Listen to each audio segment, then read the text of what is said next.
Welcome to prime night desk analysis. నేను రాజు. రెండు తెలుగు రాష్ట్రాల్లో ఒక దరిద్రం పట్టినటువంటి అఘోరి ఇప్పుడు ఎక్కడుంది? అఘోరి పోలీసుల అదుపులో ఉందని చెప్పేసి కొంతమంది చెప్తున్నారు. అలాగే పోలీసులకు దొరకకుండా సిమ్ కార్డులు కారు మార్చేసి తిరుగుతోంది అని చెప్పేసి కొంతమంది చెప్తున్నారు. సరే, ఎవరి వాదన ఎలా ఉన్నా కూడా కొన్ని మీడియా ఛానల్స్కి అలాగే కొన్ని యూట్యూబ్ ఛానల్స్కి ఎప్పటికప్పుడు అప్డేట్స్ ఇస్తూ తనకు సంబంధించినటువంటి సమాచారాన్ని ప్రచారం చేసుకుంటూ ఉండేటటువంటి అఘోరి ఒక 3-4 రోజులుగా ఎక్కడా కూడా కనిపించడం లేదు. ఫైనల్గా ఒక మీడియాకి ఆమె ఒక వీడియోని రిలీజ్ చేశారు. ఏంటి అంటే, మా దగ్గరికి ఎవరైనా వస్తే మేము చచ్చిపోతాం అని చెప్పి బెదిరించి వాళ్ళు సైలెంట్ అయిపోయారు. ఫోన్ స్విచ్ ఆఫ్లో ఉంది అప్పటి నుంచి కూడా చూస్తూ ఉంటాయి. అయితే ఇప్పుడు అఘోరిని పోలీసులు అరెస్ట్ చేశారా?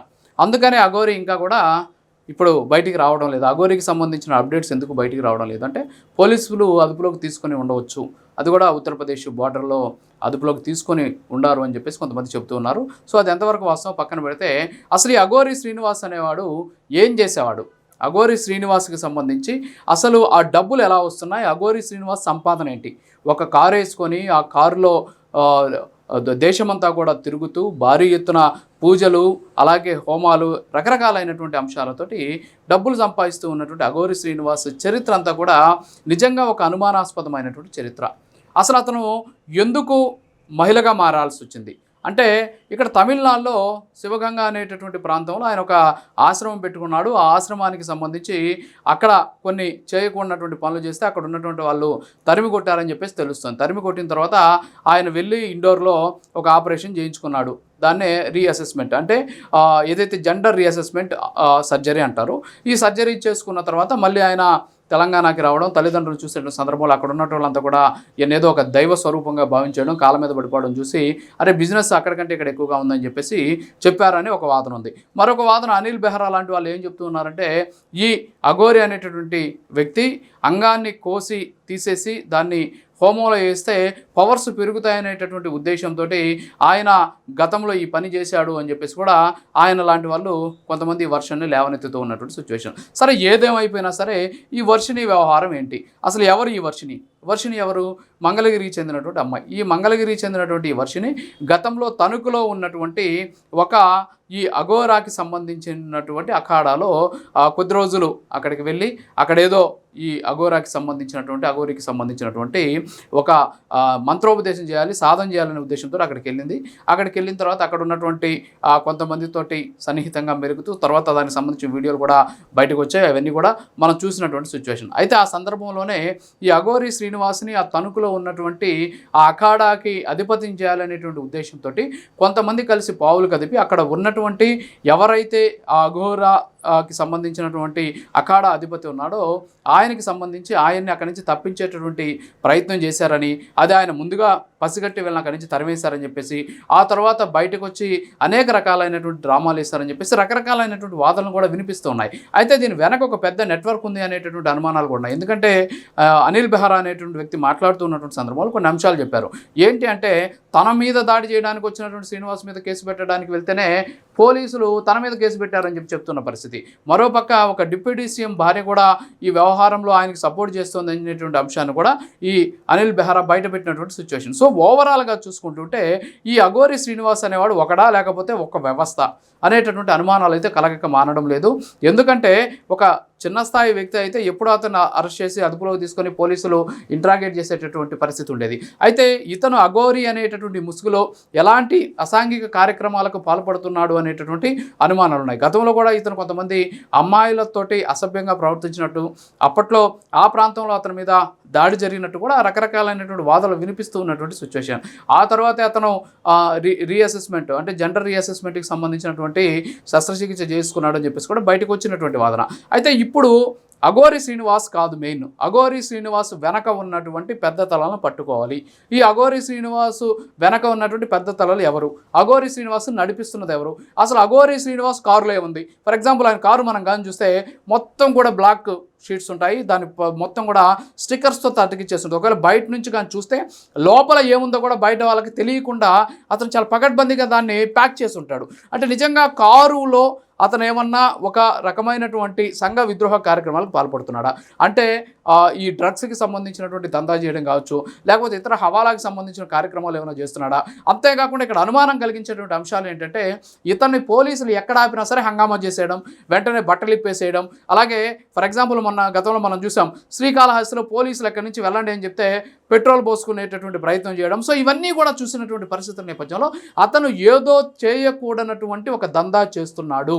అతను అఘోరి పూజలు పేరుతోటి డబ్బులు వసూలు చేయడం, వాళ్ళని మోసం చేయడం, కొంతమంది ప్రముఖులను బురిడీ కొట్టించినట్టు కూడా సమాచారం అందుతుంది. దానికి సంబంధించినటువంటి సాక్ష్యాలు కూడా సేకరిస్తున్నాం. సరే, అవన్నీ కూడా పక్కన పెడితే అతను చేస్తున్నటువంటి దందా ఏంటి? ఎందుకంటే ఇక్కడ కొంతమంది చెబుతూ ఉన్నటువంటి మాటలు మనం బట్టి వింటూ ఉంటే అఘోరాలకి ఎస్పెషల్లీ ఉన్మత్త అనేటటువంటి ఒక మోడ్లో వాళ్ళు ఉంటారు. ఆ మోడ్లో ఉండడానికి కారణం ఏంటంటే వాళ్ళు గంజాయి తీసుకుంటారు. సో గంజాయి తీసుకునేది వాళ్ళకి అనుమతి ఉంటుంది. సో దాన్ని పెద్దగా ఎవరు కూడా అబ్జెక్ట్ చేయరు. సో ఆ ముసుగులో గంజాయికి సంబంధించినటువంటి సప్లై చేస్తున్నాడు అనేటటువంటి అనుమానాలని తెలంగాణలో ఉన్నటువంటి కొంతమంది ట్రాన్స్జెండర్ కమ్యూనిటీ కావచ్చు, అలాగే కొంతమంది స్వామీజీలు కావచ్చు, అనిల్ బెహ్రా లాంటి వాళ్ళు కూడా చెబుతూ ఉన్నటువంటి సిచ్యువేషన్. అయితే ఇదంతా కూడా ఒక పెద్ద మాఫియా అంతా కూడా ఏర్పడి ఈ అఘోరి శ్రీనివాసుని ముందు పెట్టి ఆయన ద్వారా ఒక రకమైనటువంటి దందాని ఈ రెండు తెలుగు రాష్ట్రాల్లో చేస్తోంది అనేటటువంటి విమర్శలు వ్యక్తమవుతున్నాయి. అయితే ఇప్పుడు వర్షిణి వ్యవహారం ఏంటి అంటే, వర్షిణి ఏమన్నా అఘోరి శ్రీనివాస్కి ఎరేసారా, లేకపోతే వర్షిణికి సంబంధించి బ్యాక్గ్రౌండ్ లేదు. అమ్మాయి నిజంగా అమాయకురాలు అయి ఉంటే ఖచ్చితంగా అఘోరి శ్రీనివాస్కి సంబంధించి సరే అమాయకురాలను అతను ట్రాప్ చేశాడు అనుకోవచ్చు. ఆమె గతంలో కూడా తణుకుకు సంబంధించినటువంటి ఒక అఘోరాని ఈ విధంగా తనను ఏదో చేయబోయాడు అని చెప్పేసి బయటకు వచ్చింది అని చెప్పేసి కూడా నిన్న అనిల్ బెహ్రా చెప్పినటువంటి సిచ్యువేషన్. సో ఓవరాల్గా చూస్తే ఈ అఘోరి శ్రీనివాస్ వెనక ఏదో ఒక వ్యవస్థ నడుస్తోంది. ఆ వ్యవస్థ చాలా బలంగా పనిచేస్తుంది. అంతేకాకుండా మీడియా కూడా అతన్ని భారీగా ఫోకస్ చేస్తుంది. ఎందుకంటే అతను ఎక్కడున్నాడు, ఏం చేస్తున్నాడు, కొన్ని మీడియా సంస్థలకు మాత్రమే ఆయన అందుబాటులో ఉంటున్నాడు. మిగతా ఎవరు ఫోన్ చేసినా లేకపోతే ఎవరు మాట్లాడాలని చూసినా కూడా వాళ్ళు ఎవ్వరు కూడా కాంటాక్ట్లోకి రావట్లేదు.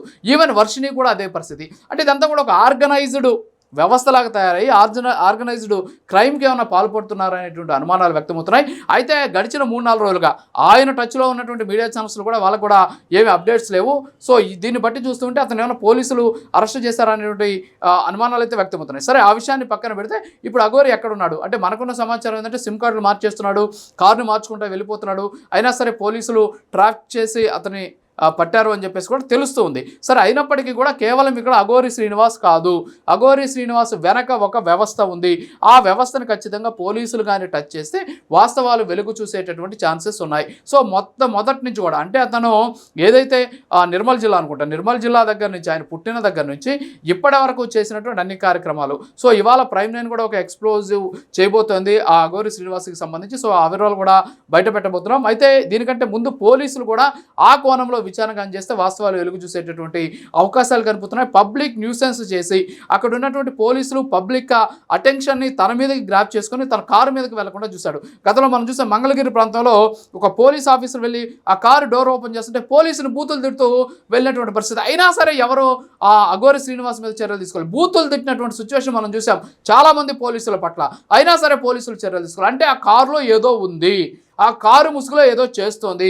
అఘోరి శ్రీనివాస్ అనేటటువంటి ఒక వ్యక్తి అఘోరి అనేటటువంటి ఒక వ్యవస్థని అడ్డం పెట్టుకొని అఘోరి అఖాడాలకు చెడ్డ పేరు తీసుకొచ్చే విధంగా ఏదో చేస్తున్నాడు.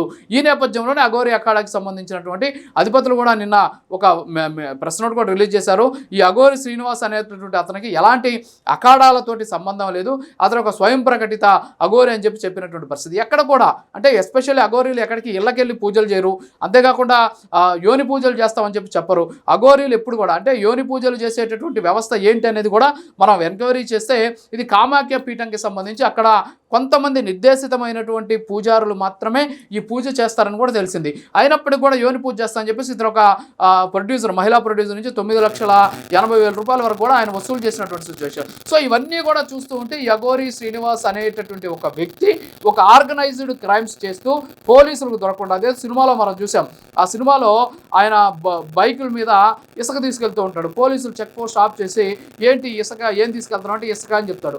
ఇట్లా రకరకాలుగా పోతుంటే ఫైనల్గా చూస్తే ఏమవుతుందని వాడు బైకులు దొంగతనం చేసి తీసుకెళ్తుంటాడు. సో ఆ విధంగానే శ్రీనివాసు అలాంటి అటెన్షన్ని పోలీసుల నుంచి గ్రాప్ చేసి ఆయన చేయాల్సినటువంటి స్మగ్లింగ్ చేస్తున్నాడేమో అనేటటువంటి ఆరోపణలు, అంతేకాకుండా అనుమానాలు వ్యక్తమవుతున్నాయి. దీని మీద పోలీసులు కానీ చర్యలు కానీ తీసుకోకపోతే యగోరి శ్రీనివాస్ అనేటువంటి వ్యక్తి ఈ 2 తెలుగు రాష్ట్రాల్లో ఒక అసాంఘిక శక్తిగా మారేటటువంటి ప్రమాదం ఉంది అని చెప్పి తెలియజేసుకుంటే ఇది వాటి డెస్క్ అనాలిసిస్. మరో అనాలిసిస్ మళ్ళీ కలుద్దాం. నమస్కారం.